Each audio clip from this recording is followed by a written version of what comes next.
Alright, so what's up, people? This is Skyward King, and I just wanted to drop a video really quick on my thoughts on the PlayStation Vita and the PlayStation TV. This mostly came up because I was checking out a video on the lineup, the upcoming games for the PS Vita, and the fact that there weren't really any. That's kind of sucks for people that own it and people that were thinking about buying one, because you see that there's really no support. All that there really was ports, games that you can play on the PS3 and indie games you can play on all the platforms, and some PlayStation Now games. And honestly, I own most of those, so it's not really a big deal for me. So that kind of really killed it for me. Especially because the PlayStation TV, which is a whole other deal, it's even worse than PlayStation Vita itself, was on sale on Amazon for $40 for the PlayStation TV alone, and the bundle with the PS3 DualShock 3 controller, it was $50. So I was like, okay, let me jump on this. Who knows when that's going to come back around? It's a really great deal. But I couldn't really justify the purchase, even at that low of a price, because there are too many games that aren't compatible. I already had a really short list of games that I was looking forward to on the PlayStation Vita, but the good ones weren't even compatible with it. And the fact that the Netflix app, I don't even think the Hulu app, the major video streaming apps weren't compatible. That wasn't going to work for me. And that was actually one of the things that made it so appealing to me in the beginning, because I was thinking, okay, I can use it kind of like a Roku or an Apple TV, but Sony didn't think that was a good idea, which is kind of a failure, because it looks so similar to those devices. You would think that it would be a competitor. It would be a great competitor. You'd be able to play,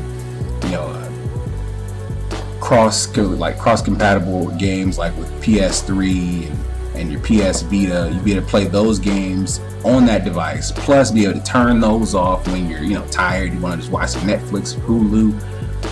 But you can't, because those don't work, and Sony hasn't announced when they're gonna put out a patch to actually make it work. So that's a fail. So I don't know where it's going. It really seems like it's about to die, which is really, really sad. And the games that I really wanted to play were Gravity Rush, Uncharted Golden Abyss, and Tearaway. None of those are compatible. Now, Tearaway isn't really a big deal because it's coming to PS4 later on, which, hey, I'd rather play the definitive version later on anyway, so it's not a big deal.